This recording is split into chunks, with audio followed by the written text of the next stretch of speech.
तो hello guys, welcome back to my channel. मैं जानती हूँ आप लोग थंबनेल को देखकर मेरी वीडियो पर आए हैं और इसमें कोई फेक नहीं है। ये सही न्यूज़ है कि मेरे पापा दूसरी शादी कर रहे हैं और किस रीज़न से कर रहे हैं चलिए मैं आपको वीडियो में आगे बताती हूँ। और मुझे कोई फ़र्क नहीं पड़ता या हम भाई बहनों को कोई फ़र्क नहीं पड़ता कि वो दूसरी शादी कर रहे हैं। आखिर आखिर क्यों कर रहे हैं तो चलिए मैं गाइस बताती हूँ, और बहुत ज़रूरी भी है। और करीब मेरी मम्मी अप्रैल में मेरी मम्मी एक्सपायर कर गई हैं। तो उनको एक्सपायर हुए कितने महीने हुए, अप्रैल में एक्सपायर हुई हैं और मई जून जुलाई अगस्त सितंबर चल रहा है, सितंबर। तो 4 महीने हो गए हैं उनका, 5वां महीना उनको मतलब 4 महीने कंप्लीट हो गए हैं उनको एक्सपायर हुए। और उनके जाने के बाद हमारे घर में क्या दिक्कतें हैं, कितनी दिक्कतें हैं, उन दिक्कतों को देखने वाला कोई नहीं है। यहाँ तक कि मैं भी अभी एक बार भी उस घर में नहीं जा पाई हूँ, जाकर देख के आई हूँ कि वहाँ पर क्या दिक्कतें चल रही हैं। मेरी मम्मी नहीं है तो वहाँ पर क्या दिक्कतें चल रही हैं।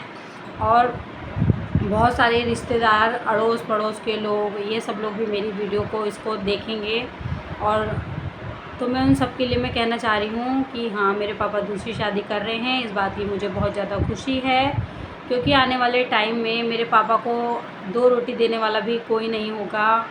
क्योंकि हमारे घर में कोई भी लेडीज़ नहीं है, इनफैक्ट ना मेरा बड़ा भाई है और मैं और मेरी बहन, हम 2 बहनें हैं। मेरी शादी हो गई है, मैं अपने ससुराल में रह रही हूँ। एक दिन उसकी भी शादी हो जाएगी, वो भी चली जाएगी।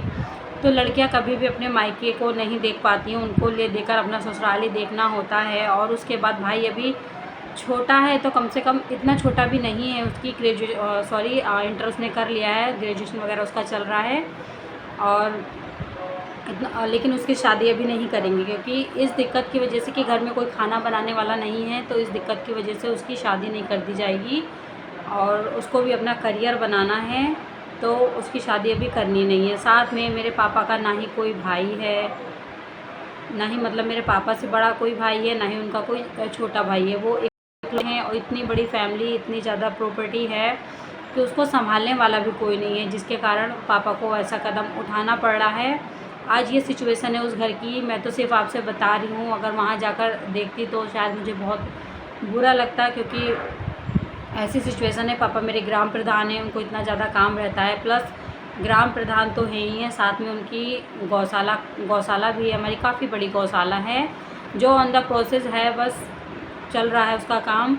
और इतनी ज़्यादा भाग दौड़ होती है, आए दिन कहीं ना कहीं उनको जाना ही रहता है। एक संडे का ही दिन रहता है जिस दिन वो कहीं ना जाएं, और नहीं तो उनको पूरा वीक कहीं ना कहीं आना जाना ये वो लगा ही रहता है। और उस सिचुएशन में मेरे घर पे कोई नहीं रहता, क्योंकि कोई है ही नहीं, तो कहाँ से कोई रहेगा। तो वहाँ पर ताला, कब तक ताला लगा रहेगा। उस घर को देखने वाला भी तो कोई होना चाहिए। इस पर्पज़ से मेरे पापा को ऐसा कदम उठाना पड़ रहा है। और साथ में देखिए, हम इतने बड़े बड़े बच्चे हैं, मेरी शादी हो गई है। मैं इस बात को समझती हूँ कि देखिए, लाइफ में लाइफ पार्टनर क्या मैटर करता है, उसका होना क्या ज़रूरी रखता है। हमारी तबीयत वगैरह ख़राब हो जाती है तो हमारे पार्टनर के अलावा हमको देखने वाला कोई नहीं होता है। कोई भी हमको नहीं पूछेगा, कोई भी हमको नहीं देखेगा, ना ही बहू पूछेगी ज़्यादा जाकर, और ना ही बेटियाँ आकर पूछेंगी। आप समझ सकते हैं ना मैं क्या कहना चाह रही हूँ, कि अगर मेरे पापा की तबीयत ख़राब हो जाए, तो अगर मेरे भाई की शादी हो गई है तो वो बहू भी कब तक मतलब पूछेगी। जितना एक पार्टनर साथ दे सकता है उतना बहू बेटे कहाँ तक करेंगे। और ना ही मैं और मेरी बहन अपने ससुराल से आकर पापा की तबीयत देखने वाले हैं या 2 रोटी उनको बनाकर खिलाने वाले हैं, क्योंकि पहुँचेंगे हम लोग, लेकिन देर में पहुँचेंगे।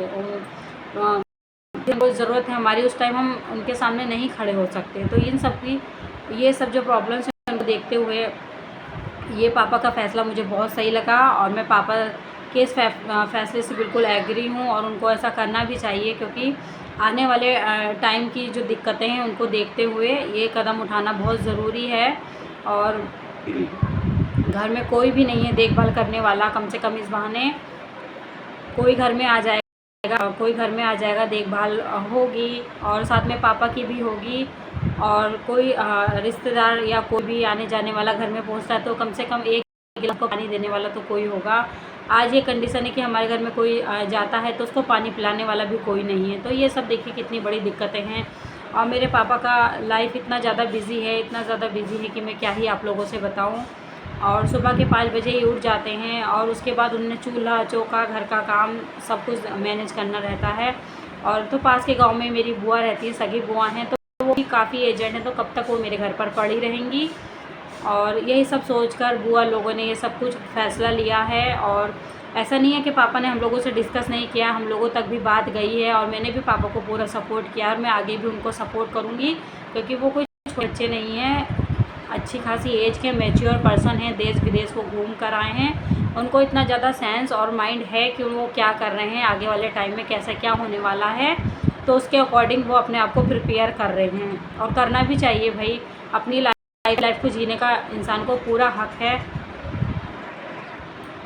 और जब मैं वहाँ घर पर जाऊँगी तो आप लोग को ज़रूर दिखाऊँगी कि देखिए हमारे घर में कितना ज़्यादा काम होता है, लेकिन इतना ज़्यादा काम है, पैसा भी है, प्रॉपर्टी भी है, सब कुछ है, लेकिन उसको संभालने वाला कोई नहीं है। तो इनफैक्ट शादी करने से पापा की कोई संभालने वाला वो सब कुछ आ जाएगा, मतलब क्या बोल रही हूँ मैं, मतलब किसी के आने से हर चीज़ें संभल जाएंगी, कुल मिला के ये मैं बोल रही हूँ यहाँ पर। और काफ़ी अच्छा पापा ने फ़ैसला लिया है। तो जिनसे पापा की शादी होने वाली है उनसे हम लोग बात करते हैं, काफ़ी अच्छे नेचर की हैं, बहुत अच्छी हैं। और उनके साथ भी कुछ प्रॉब्लम हुई, उनके हस्बैंड भी एक्सपायर कर गए हैं, तो 4-5 सालों से वो भी अकेली हैं। और पापा के साथ भी ऐसी सिचुएशन आ गई, तो शायद भगवान ने उनकी किस्मत में ये चीज़ लिखी हुई थी कि उनके साथ इस एज में ऐसा होने वाला है या होगा ही। तो देखिए भगवान का लिखा कोई टाल नहीं सकता है और जो किस्मत में होना है वो होकर ही रहता है। तो जिसको जाना था वो चला गया, किसी के जाने से वक्त नहीं रुक जाता है, ज़िंदगी नहीं ख़त्म हो जाती है। हमको लाइफ में आगे बढ़ना ही पड़ता है और बढ़ना ही चाहिए, क्योंकि हमारे साथ साथ और भी लाइफ जुड़ी होती है। जैसे मेरी मम्मी चली गई, मेरे पापा अकेले रह गए, मेरे भाई बहन की अभी शादी नहीं हुई है और उनकी भी नैया पार लगानी है, तो कोई ना कोई चाहिए उनके सपोर्ट के लिए। मैं तो नहीं खड़ी हो सकती, मतलब जिस समय उन लोगों को ज़रूरत होगी मेरी उस समय मैं नहीं पहुंचूंगी, लेकिन लेट। तो इस कारण परमानेंट कोई इंसान का होना वहाँ पर बहुत ज़रूरी है। तो पापा ने जो फ़ैसला लिया है बहुत फैसला लिया है और उनके फ़ैसले से मैं बिल्कुल एग्री हूँ। और आने वाले टाइम में जैसा भी होगा तो वीडियो के थ्रू आप लोगों के साथ शेयर करूँगी। और आप लोग भी मेरी फैमिली हैं। और ये वीडियो जो मैंने बनाई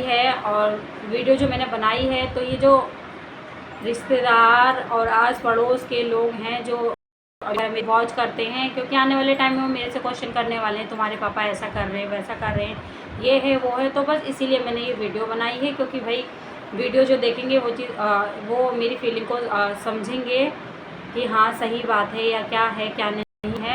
और बाकी कोई फ़र्क नहीं पड़ता, आस पड़ोस समाज से। समाज क्या है, समाज घर में कोई 2 रोटी देने नहीं आएगा। कोई इंसान बीमार है तो उसकी बीमारी को सामान देखने नहीं आएगा, बस कितनी देर 2-4 मिनट 10 मिनट घंटा खाड़ ही इंसान को सपोर्ट कर सकता है। लेकिन जो पूरे जीवन और आने वाले टाइम में हमारे साथ जो खड़ा रह सकता है वो सिर्फ हमारा पार्टनर ही है, लाइफ पार्टनर ही है। तो मैं तो खुश हूँ इस बात से कि हमारे घर में जो इंसान आ रहा है मैं उसकी कद्र करती हूँ और उनसे मेरी बात होती है, काफ़ी अच्छी इंसान हैं। और हम लोग उनको मम्मी तो नहीं कहने वाले हैं, क्योंकि मम्मी का दर्जा तो मम्मी का है, तो हम लोग उनको मौसी बोलते हैं। और काफ़ी अच्छे से डेली लगभग वो मेरे से बात करती हैं, भाई बहनों से भी कोशिश करती हैं बात करने की। तो उनके आने के बाद देखिए कैसी लाइफ रहती है, तो आप लोगों के साथ ज़रूर शेयर करूँगी। और देखिए, और यही वीडियो थी मेरी।